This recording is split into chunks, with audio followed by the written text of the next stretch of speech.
The flickering fluorescent light above the scratched linoleum of the kitchen table cast long, unforgiving shadows over a mountain of past due notices, final warnings, and red ink. The air in the cramped, suffocating room was thick with the smell of stale coffee and impending ruin. Sarah stared at the scattered papers, her fingers trembling slightly, but not from fear or the cold reality of poverty. Her trembling was born of a cold, calculating frustration. Across the small table, her mother, Eleanor, sat motionless, her hardened, cynical eyes darting toward a rusted, motorized wheelchair sitting abandoned in the corner of the room, left behind by a previous tenant who had long since moved on.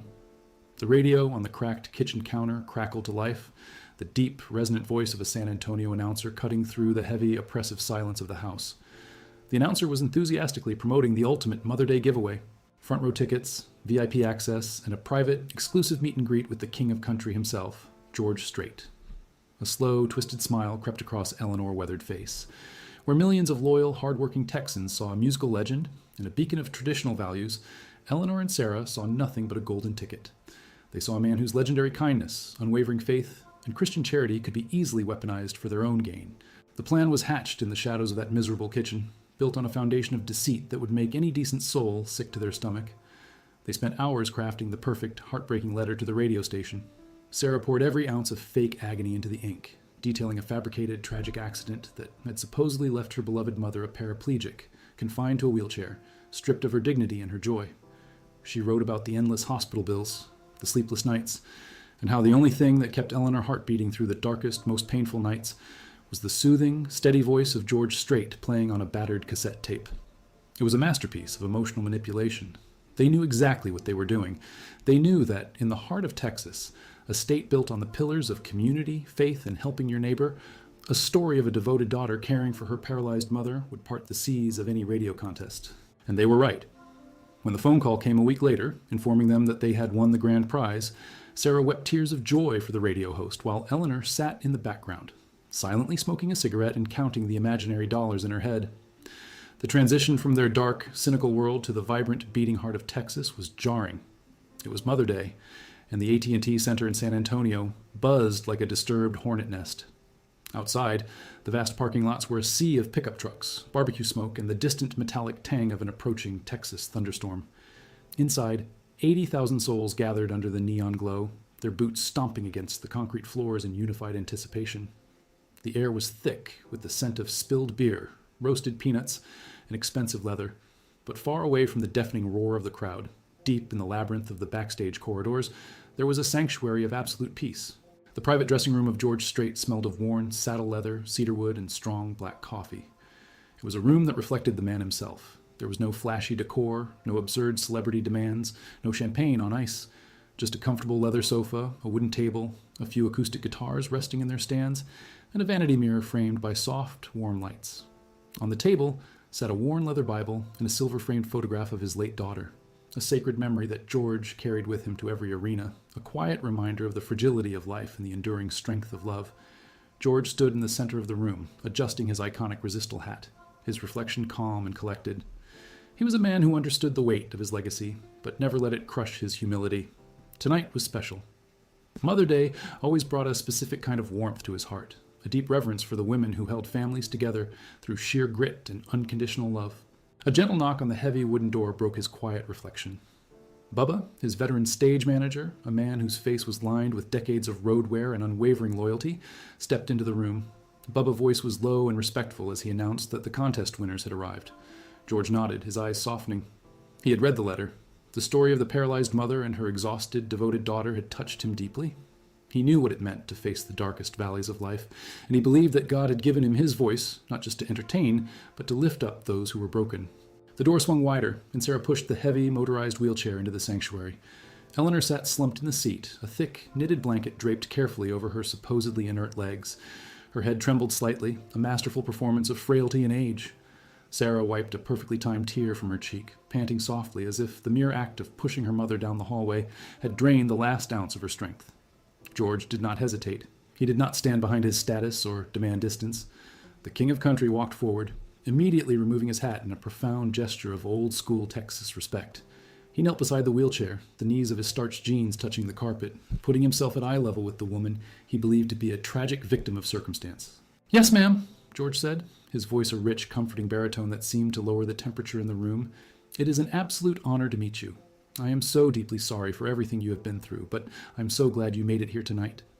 Eleanor reached out with a trembling, liver-spotted hand, grasping George's strong fingers. "Oh, Mr. Strait," she whispered, her voice cracking with practiced emotion. "You have no idea. Your music is the only time I feel like I can walk again. It is the only time the pain stops." George closed his eyes for a brief second, visibly moved by the sheer weight of her words. He looked up at Sarah, offering her a smile of profound admiration. "And you, sweetheart," he said softly. "Taking care of your mother like this, that is the Lord work. You're a good daughter. You're the kind of people that make Texas what it is." Sarah cast her eyes downward, playing the role of the humble, exhausted martyr. "We just take it one day at a time, George. We just do what we have to do." George stood up, his mind made up. He walked over to his guitar stand and picked up a beautiful, vintage acoustic guitar. He pulled a black marker from his pocket and signed the polished wood, writing a personal message of strength and faith for Eleanor.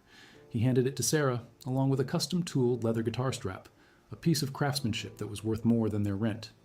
But George did not stop there. He looked at the frail woman in the wheelchair, then looked at the chaotic, deafening hallway outside his door. The arena was vibrating. The noise was overwhelming.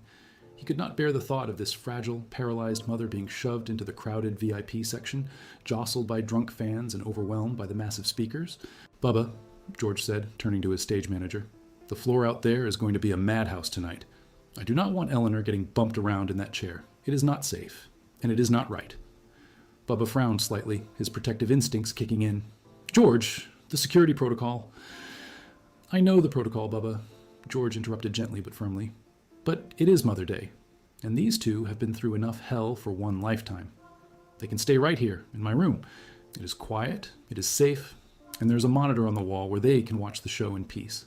They can stay here until the third song, when the crowd settles down, and then security can escort them to a safe spot by the soundboard." Sarah gasped, covering her mouth with her hands, her eyes wide with feigned shock. "Mr. Strait, we could never impose like that. This is your private space."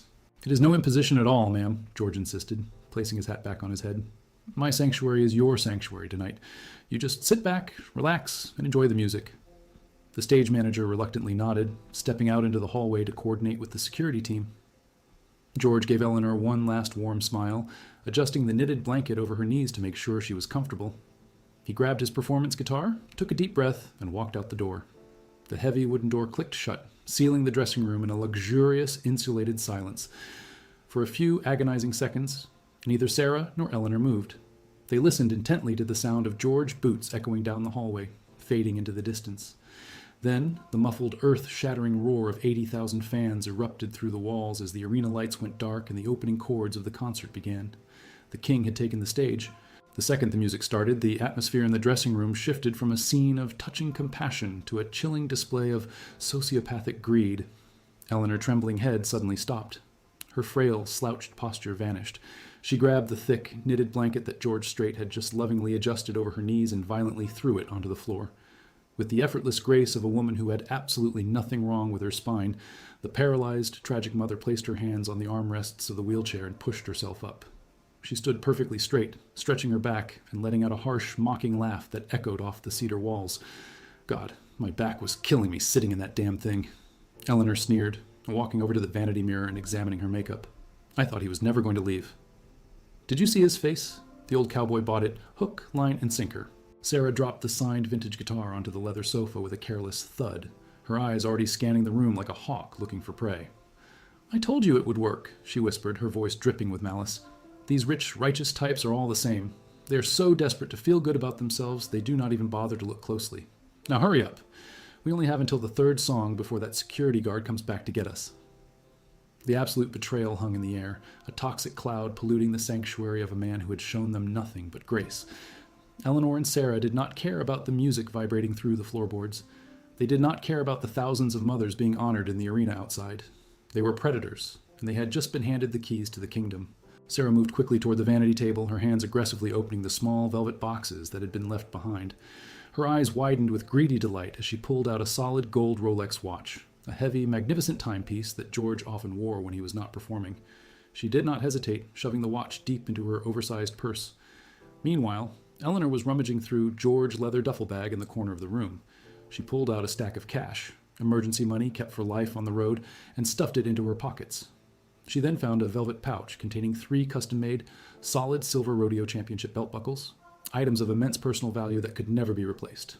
She tossed them to Sarah, who caught them with a wicked grin. But the true depth of their depravity, the moment that crossed the line from mere theft to absolute unforgivable disrespect, occurred when Eleanor walked over to the small wooden table.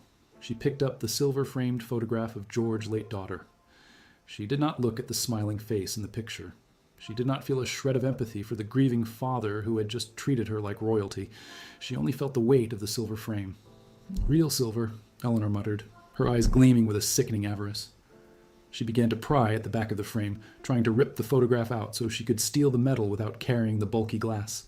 She was desecrating a sacred memory, tearing apart the one thing in the room that held more value than all the gold and cash combined. If you believe that no one messes with a Texan family and gets away with it, subscribe to the channel and leave a like to see how the King of Country handles this betrayal. Outside, the crowd was singing along to every word, oblivious to the crime unfolding in the shadows. But the universe has a funny way of balancing the scales, especially in Texas, where the truth always has a way of rising to the surface like oil from the ground. The perfect crime was about to be unraveled, not by a high-tech security system or a blaring alarm, but by a simple, routine detail that only a veteran of the road would notice. Down by the side of the stage, surrounded by the deafening noise of the concert, Bubba stood watching the performance. He knew every chord, every movement, every breath George took on stage. And as George reached into his pocket during a brief instrumental break, Bubba's sharp eyes noticed a tiny, almost imperceptible hesitation. George was looking for his lucky bone guitar pick, the one he always used for the acoustic ballads. It was not in his pocket. He had left it on the vanity table in the dressing room. Bubba did not need to be told. He immediately turned and began the long, fast walk back through the concrete corridors. He moved with purpose, his heavy boots echoing in the empty backstage area. He was just doing his job, ensuring his boss had exactly what he needed to deliver a perfect show. He had no idea that he was about to walk into a nightmare. As Bubba approached the heavy wooden door of the private dressing room, he noticed something strange. The door was not completely shut.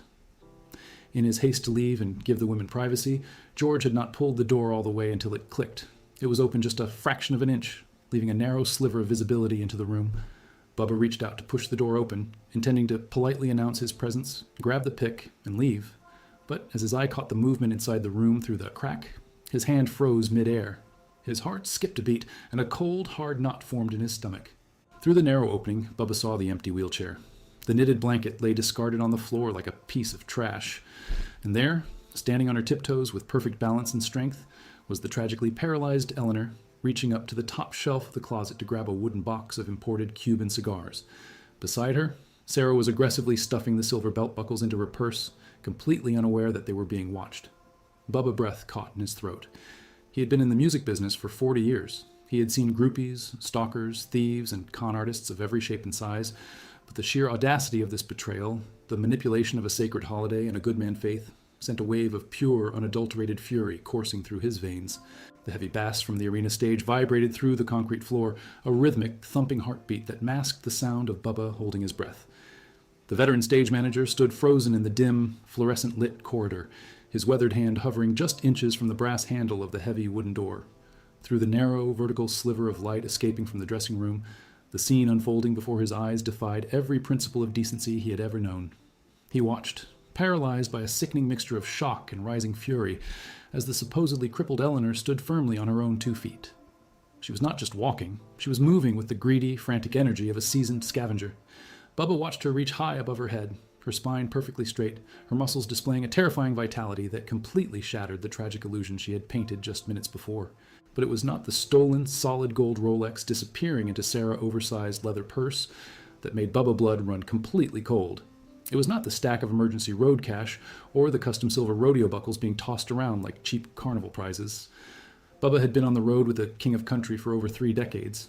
He had seen the ugly side of fame. He had seen people try to take advantage of George's endless generosity more times than he could count. Money could be replaced. Watches could be bought again.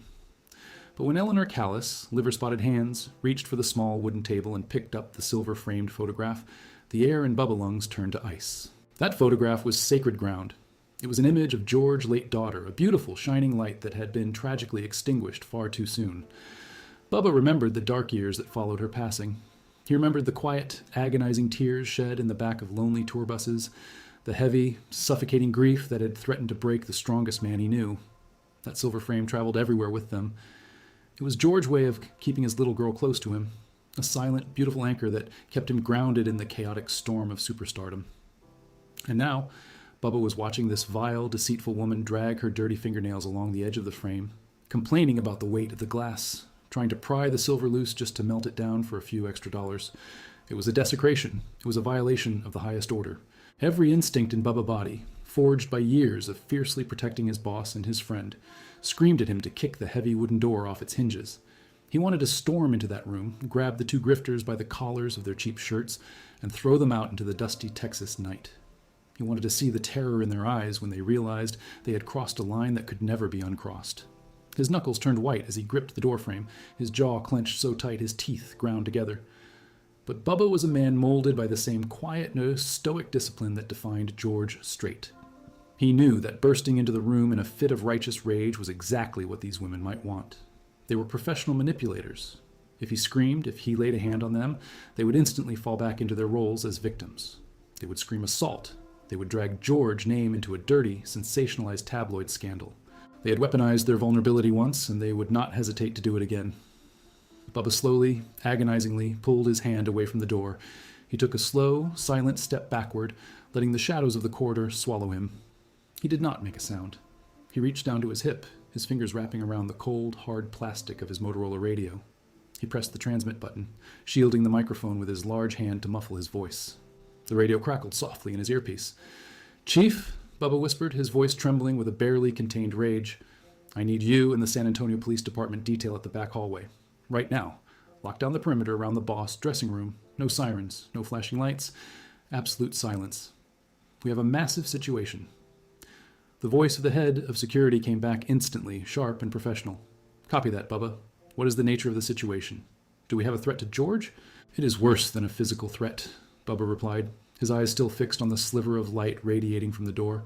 "The contest winners, the mother in the wheelchair. It is a complete scam. She is walking around the room right now. They are ransacking the place. They are stealing his jewelry, his cash, and they are trying to dismantle the photograph of his daughter. Send the police. Block every single exit. Do not let a single soul down this hallway until I get back with George." The radio went dead silent for a moment as the gravity of the betrayal sank in. Then the response came, cold and absolute. 10-4. We are locking it down. Nobody breathes in that hallway without our permission. Bubba clipped the radio back onto his belt. He took one last look at the door, listening to the muffled, arrogant laughter of Sarah as she admired the stolen watch. He turned on his heel and began the long walk back toward the deafening roar of the arena. The contrast between the dark, toxic deceit in that room and the blinding, euphoric joy of the concert was almost too much to bear. As Bubba navigated the labyrinth of concrete tunnels, the music grew louder, shaking the dust from the rafters. He emerged from the shadows into the blinding glare of the stage lights. Out there, under the massive neon signs, 80,000 people were experiencing pure magic. The air smelled of expensive perfume, stale beer, and the faint, nostalgic scent of pyrotechnic smoke. George stood at the center of it all, a lone figure bathed in a warm, golden spotlight. He was singing a ballad, his voice a rich, soothing blanket that washed over the crowd. Bubba looked out into the front rows and saw mothers weeping, leaning their heads on their husbands' shoulders, holding their children tight. George was giving them his heart. He was honoring their sacrifices, celebrating their love, and making them feel like the most important people in the world. And yet, the very man who was pouring his soul into honoring the sanctity of motherhood was currently being robbed blind by someone using that exact sanctity as a weapon. Bubba stood by the monitor console, his arms crossed tightly over his chest, his eyes fixed on George. He waited patiently, letting the song run its course. He knew he could not interrupt the music. The fans deserved this moment. But as the final chord rang out and the arena erupted into a deafening, thunderous applause, Bubba made his move. George stepped back from the microphone, smiling warmly at the crowd, tipping his hat in a graceful arc. He reached into his pocket, his brow furrowing slightly as his fingers met empty fabric. He looked toward the side of the stage, catching Bubba's eye. Bubba was already walking up the metal stairs, a spare bone guitar pick held tightly in his hand. The crowd cheered louder, assuming this was just a normal interaction between a legend and his trusted crew. Bubba approached George, the blinding spotlights washing over them. He handed the small, polished piece of bone to the singer. George smiled, leaning in close to speak over the roar of the 80,000 screaming fans. "Thanks, brother," George said, his voice strained from the performance. I left my lucky one on the vanity. I must be losing my mind. Bubba did not smile back. He leaned closer, his mouth just inches from George's ear. The smell of sweat and hot electronics surrounded them. When Bubba spoke, his voice was tight, urgent, and devastatingly clear. "George, you did not lose your mind," Bubba whispered. "But you need to brace yourself. I went back to get your pick." The door was open. "The woman in the wheelchair is faking it. She is standing up. She is walking around your dressing room. They are stealing your watch. They are stealing your rodeo buckles." George continued to smile for the crowd, his professional instincts keeping his posture relaxed. But Bubba felt the sudden, terrifying stillness that washed over the singer body. The warmth radiating from George seemed to vanish in an instant. "And George," Bubba continued, his voice cracking slightly, "she was holding Jennifer Picture. She was trying to tear the silver frame apart. Time seemed to stop. The deafening roar of the arena faded into a dull, distant hum in George's ears. The blinding spotlights felt suddenly cold, casting harsh, unforgiving shadows across the stage. For a fraction of a second, the mask slipped. The kind, gentle cowboy disappeared, replaced by the hardened, grieving father. George's jaw clenched so tightly that a muscle fluttered violently in his cheek. His eyes, usually warm and inviting, turned into chips of blue ice. It was the look of a Texas winter storm, silent, freezing, and absolutely unforgiving. He looked down at the guitar in his hands, the polished wood reflecting the chaotic lights of the arena. He thought of the compassion he had shown that woman. He thought of the way he had knelt on the floor, removing his hat, offering his deepest respect to a mother he believed was suffering. He had given them his sanctuary. He had given them his trust. And they had spat on his daughter memory. George did not scream. He did not throw his guitar. He did not demand that the music stop. He was a professional, and he was a gentleman, but above all, he was a man who understood that true justice is served cold. He slowly raised his head, looking out at the massive sea of faces. The smile he offered the crowd was mechanically perfect, but the warmth was completely gone. It was a razor-thin line of absolute control. He gave Bubba a slow, almost imperceptible nod. The message was clear. Lock it down. I'm finishing this song, and then I'm ending this. Bubba backed away, retreating into the shadows of the stage wings, his heart pounding in his chest. George stepped back up to the microphone. He strummed the opening chords of the next song, but the way his fingers struck the strings was different. There was a heavy, haunting intensity to the music now, a driving force that resonated through the floorboards. He sang the lyrics with a raw, guttural emotion that sent shivers down the spines of the audience. They thought he was just lost in the music, feeling the spirit of the Texas night. They had no idea they were witnessing a man channeling a profound, righteous fury into every single note. The 3 minutes of the song felt like an eternity. George stared at the red exit signs at the far end of the arena, his mind calculating every step he was about to take. He thought about the arrogance of those women. He thought about the audacity of using a wheelchair, a symbol of real pain and real struggle, as a prop for a petty robbery. He thought about the thousands of real mothers in the audience who fought every day to provide for their children honestly, while these two grifters tried to exploit the very concept of motherhood for a quick payday. As the final note echoed through the massive speakers, the crowd erupted once again. George let the applause wash over him for a brief moment. He stepped up to the microphone, his voice calm, steady, and dangerously smooth. "Thank you, San Antonio," George said, his deep baritone cutting through the noise. "You all sound beautiful tonight. We are going to take a very short break. Do not go anywhere. We have a lot more music coming your way. God bless you." He unplugged his acoustic guitar with a sharp, decisive motion. He handed the instrument to a waiting technician without looking at him. He turned and walked toward the stage stairs.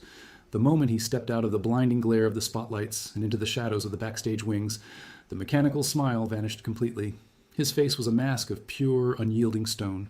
Bubba was waiting at the bottom of the stairs. Beside him stood two massive, broad-shouldered officers from the San Antonio Police Department. Their dark blue uniforms were crisp, their silver badges catching the dim backstage light.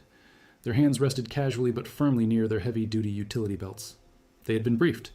They knew exactly what was waiting in that dressing room, and their faces reflected the same disgust that burned in Bubba's chest. No words were exchanged. None were needed. George adjusted his hat, pulling the brim down slightly over his eyes, casting a dark shadow over his face. He took the lead, walking down the long, concrete corridor. Bubba walked a step behind him on his right, the two police officers flanking them on the left. The sound of their boots hitting the concrete floor was rhythmic, heavy, and ominous. It sounded like a military march. It sounded like a ticking clock counting down the final seconds of a terrible lie. The corridor seemed to stretch on forever. The air grew colder the further they moved away from the stage. Stagehands, lighting technicians, and backup musicians who were lounging in the hallways took one look at the approaching group and immediately pressed their backs against the cinderblock walls. They did not know what was happening, but they could feel the suffocating gravity of the moment. They saw the look in George's eyes, a look none of them had ever seen before, and they knew better than to ask questions. The air crackled with a dangerous electricity. As they approached the heavy wooden door of the private dressing room, George raised a hand, signaling the group to stop. The two police officers positioned themselves silently on either side of the door, pressing their backs against the wall, completely out of sight from anyone inside the room. Bubba stood directly behind George, his arms crossed, his jaw set in stone. George stood in front of the door for a long, agonizing moment. He listened. Through the thick wood, he could hear the faint, muffled sound of fabric rustling. He could hear the frantic, hushed whispers of Sarah. They had heard the music stop. They knew the intermission had begun. They were scrambling to reset the stage, scrambling to put the mask back on before the king of country returned. George closed his eyes, taking one deep, slow breath of the stale, air-conditioned air. He let the anger settle deep in his chest, transforming it from a hot, burning rage into a cold, calculated precision. He was not going to yell. He was not going to give them the satisfaction of a screaming match. He was going to dismantle their entire world with the exact same weapon they had used against him. He was going to use his manners. He reached out, his large, calloused hand wrapping around the brass handle of the door. He turned it slowly, the metal mechanism clicking loudly in the silent hallway. He pushed the heavy door open, letting the warm light of the vanity mirror spill out into the dark corridor. The scene inside the room was a masterpiece of desperate theater. Eleanor was back in the rusted wheelchair, slumped over with her head trembling violently. The knitted blanket was pulled tightly up to her chest, concealing her legs, and whatever stolen goods were stuffed into her pockets. Sarah was standing behind the chair, her hands gripping the handles, her chest heaving as if she had just finished running a marathon. The vintage, autographed guitar was resting carefully on Eleanor's lap. The solid gold Rolex, the stack of cash, and the silver rodeo buckles were nowhere to be seen. And on the small wooden table, the silver-framed photograph of George's daughter sat perfectly upright, the glass slightly smudged, but the frame seemingly intact. Sarah looked up as George stepped into the room, her eyes wide with a perfectly rehearsed expression of innocent devotion. "Oh, Mr. Strait," she gasped, her voice trembling with fake emotion. "That was absolutely incredible. We were watching on the monitor. Mom was crying the whole time. It was the most beautiful thing we have ever seen." Eleanor reached out with a shaking, frail hand, her voice a weak, pathetic whisper. "Thank you, George. Thank you for giving an old, broken woman the best night of her miserable life." George stepped fully into the room, letting the heavy wooden door swing shut behind him, leaving it just a fraction of an inch open. He stood in the center of the room, staring down at the two women. The silence in the dressing room was no longer luxurious or peaceful. It was thick, heavy, and suffocating. It was the silence before the hammer falls. The air in the dressing room felt heavy, as if the oxygen had been suddenly sucked out through the ventilation grates. George stood perfectly still in the center of the room, his tall frame casting a long, imposing shadow over the rusted wheelchair. He did not say a word. He did not smile. He simply stared down at Eleanor and Sarah, his ice-blue eyes cutting through their pathetic charade like a scalpel. The silence stretched on, agonizing and suffocating. Sarah's forced smile began to quiver, the muscles in her cheeks twitching under the crushing weight of George's unbroken stare. She shifted her weight nervously from foot to foot, her hands gripping the rubber handles of the wheelchair, so tightly her knuckles turned white. Eleanor's trembling head began to shake a little too violently, her performance crumbling under the pressure of the absolute stillness in the room. George slowly reached up and removed his resistal hat, holding it respectfully against his chest. It was the exact same gesture he had made when he first met them, but the context had shifted from profound reverence to a chilling, calculated formality. He took a slow, deliberate step forward, his boots making a soft, ominous thud against the carpet. He stopped just inches from the wheelchair, towering over the supposedly paralyzed woman. The smell of cheap perfume, mixed with the metallic tang of fear, radiated from the two women. "Ma'am," George finally spoke, his voice a low, gravelly rumble that vibrated in the small space. It was completely devoid of the warmth he had shown them earlier. It was the voice of a man who had seen the absolute worst of human nature and refused to be broken by it. "I'm glad you enjoyed the music, but I seem to have a bit of a problem." Sarah swallowed hard, her eyes darting nervously toward the slightly open door. "A problem, Mr. Strait?" she asked, her voice cracking, the fake southern charm evaporating entirely. "Is everything okay?" George did not look at Sarah. He kept his eyes locked onto Eleanor's trembling face. "Well," he continued, his tone dangerously calm, "I seem to have misplaced a few things. A stack of emergency cash, 3 custom silver rodeo buckles that mean the world to me, and a solid gold Rolex watch. I know I left them right here on that vanity before I went out to sing. Eleanor stopped shaking, the color completely drained from her weathered face, leaving her looking like a terrified ghost. She clutched the knitted blanket tighter to her chest, her knuckles turning bone white. "Oh, my heavens," she whispered, her voice genuinely trembling now. "That is terrible. Did someone come in here while we were watching the screen?" "We did not see anyone, Mr. Strait. We swear." George leaned down, placing his large, calloused hands firmly on the armrests of the wheelchair. He leaned in so close that Eleanor could feel the heat radiating from him. He looked deep into her eyes, searching for a single shred of humanity, a single ounce of remorse. He found nothing but the cold, calculating panic of a cornered animal. "That is strange," George said softly, his breath washing over her face, "because Bubba was standing right outside that door. And he said nobody went in or out. He also mentioned something else. He mentioned that he saw a miracle. He said he saw a paralyzed woman stand up, walk across the room, and try to rip the silver frame off a picture of my little girl." Sarah let out a sharp, terrified gasp, stumbling backward away from the wheelchair. She bumped into the leather sofa, her hands flying to her mouth. Eleanor's eyes went wide with absolute primal terror. The jig was up. The illusion was shattered. The trap had slammed shut, and they were caught dead center. George slowly stood back up, his face an impenetrable mask of cold Texas justice. He looked down at Eleanor's legs, hidden beneath the thick blanket. "I need you to do me a favor, ma'am," he commanded, his voice dropping an octave, echoing with absolute authority. "I need you to stand up."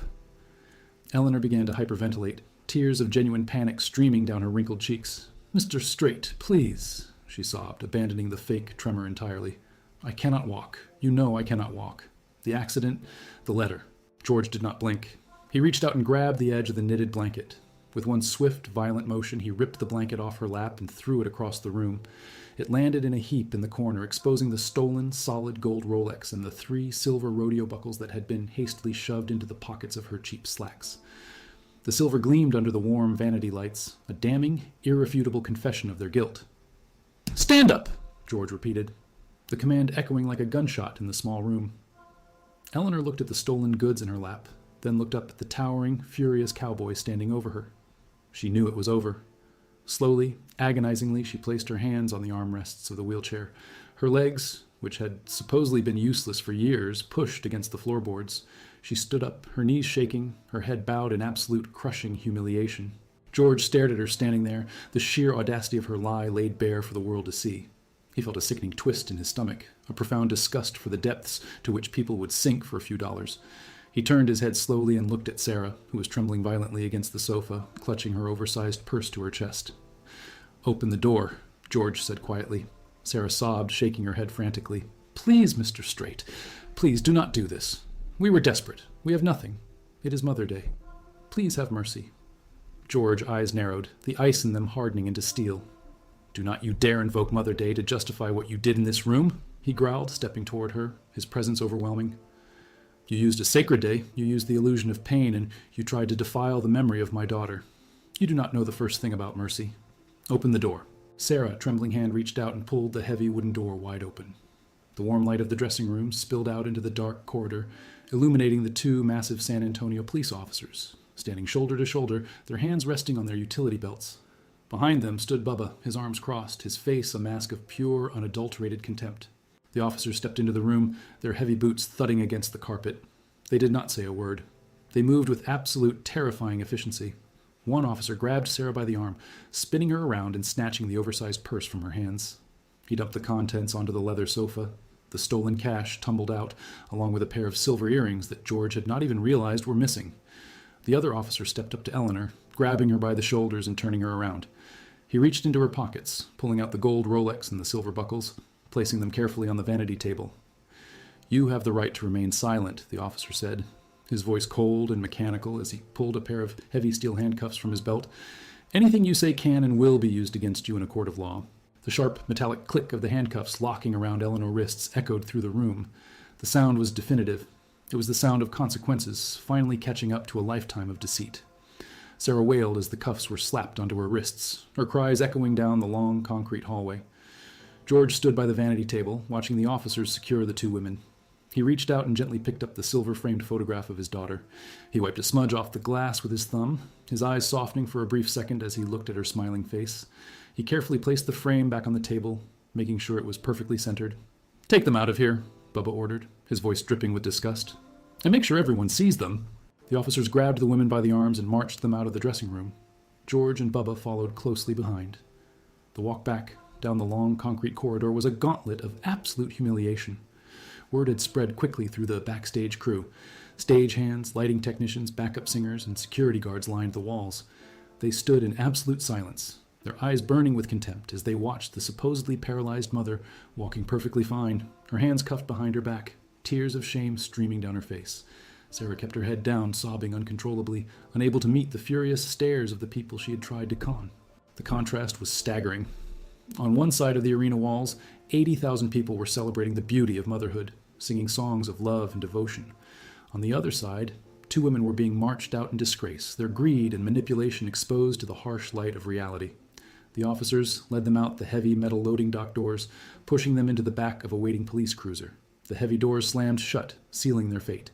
The red and blue lights of the cruiser flashed against the brick walls of the arena as the car pulled away, disappearing into the dark Texas night. George stood on the loading dock, the cool night air washing over him. He watched the taillights of the cruiser fade into the distance. He took a deep breath, the smell of approaching rain and exhaust fumes filling his lungs. The anger that had burned so fiercely in his chest began to subside, replaced by a profound, heavy exhaustion. Bubba stepped up beside him, leaning against the metal railing. He pulled a pack of cigarettes from his pocket, offering one to George. George shook his head, staring out into the darkness. "I have seen a lot of things in my time, George," Bubba said quietly, lighting his cigarette and taking a long drag. "But that right there, that takes the cake. The absolute nerve of those 2. George nodded slowly, adjusting his hat. "It is a crazy world, Bubba. People get lost. They forget what matters. They think kindness is weakness. They think, because you treat them with respect, they can walk all over you." Bubba blew a cloud of smoke into the night air. "Well, they learned a hard lesson tonight. You handled it perfectly, boss. You did not let them drag you down into the mud. You kept your dignity." George turned away from the loading dock, looking back toward the heavy metal doors leading into the arena. The faint, rhythmic thumping of the opening act for the second half of the show vibrated through the walls. He thought about the empty wheelchair sitting in the middle of his dressing room. He thought about the thousands of dollars that piece of machinery was worth. "Bubba," George said, his voice steady and clear, "call the local hospital tomorrow morning, the rehabilitation wing. Tell them we have a top-of-the-line, motorized wheelchair to donate. Make sure it goes to someone who actually needs it, someone who is fighting a real battle." Bubba smiled, a genuine warm smile that crinkled the corners of his eyes. "You got it, boss. That is exactly what we will do." George reached out and clapped Bubba on the shoulder, a silent gesture of gratitude for his unwavering loyalty. He turned and walked back through the heavy metal doors, the deafening roar of the arena washing over him once again. He walked down the long concrete corridor past the stagehands who nodded respectfully as he passed. He walked back into the blinding glare of the stage lights, the roar of 80,000 fans shaking the dust from the rafters. He stepped up to the microphone, his acoustic guitar strapped to his chest. He looked out at the massive sea of faces, the neon lights reflecting in their eyes. He saw the mothers, the fathers, the hardworking people of Texas who had spent their hard-earned money to be there. He saw the goodness in them, the resilience, the unwavering spirit that no amount of deceit or manipulation could ever extinguish. "San Antonio," George called out, his deep baritone echoing through the massive speakers. "Are you ready for some more country music?" The crowd erupted, a thunderous, earth-shattering roar of pure joy. George smiled, a real, genuine smile that reached his eyes. He strummed the opening chords of Amarillo by morning, the music washing over the arena like a cleansing rain. He sang with a renewed passion, his voice soaring above the noise, carrying a message of strength, endurance, and the unyielding power of the truth. Weeks later, the story broke in the local papers. The mugshots of Eleanor and Sarah were plastered across the front pages, their pathetic scam exposed to the world. The article detailed how they had manipulated a radio contest, faked a tragic paralysis, and attempted to rob the king of country in his own dressing room. The public outrage was swift and merciless. The radio station issued a public apology, vowing to implement stricter background checks for all future contests. The 2 women were charged with grand theft, fraud, and a litany of other offenses, facing years behind bars. But the most impactful part of the story was buried near the end of the article. It detailed a quiet, unpublicized donation made to the San Antonio Spinal Cord Injury Rehabilitation Center. A state-of-the-art, motorized wheelchair had been delivered to a young mother who had been paralyzed in a tragic car accident while driving her children to school. The wheelchair had a small, silver plaque attached to the backrest. It read simply, "Keep riding, George." The young mother wept when she received the chair. For the first time in months, she was able to move independently, to chase her children around the living room, to reclaim a piece of the life that had been violently stolen from her. She did not know the dark, twisted history of the chair. She did not know that it had been used as a prop in a vile, deceitful scam. She only knew that a stranger had reached out in the darkness and offered her a lifeline. George Strait never spoke publicly about the incident. He did not give interviews about the betrayal, and he did not use the story to boost his own image. He simply went back on the road, playing his music, honoring his family, and living his life according to the quiet, steadfast values that had always defined him. He knew that the world was full of darkness, full of people who would lie, cheat, and steal to get ahead. But he also knew that the light would always prevail. He knew that true justice was not found in screaming matches or tabloid headlines, but in the quiet, undeniable power of the truth. He had shown the world that a true Texas gentleman will always offer his hand in kindness, but he will never, ever let you take his dignity.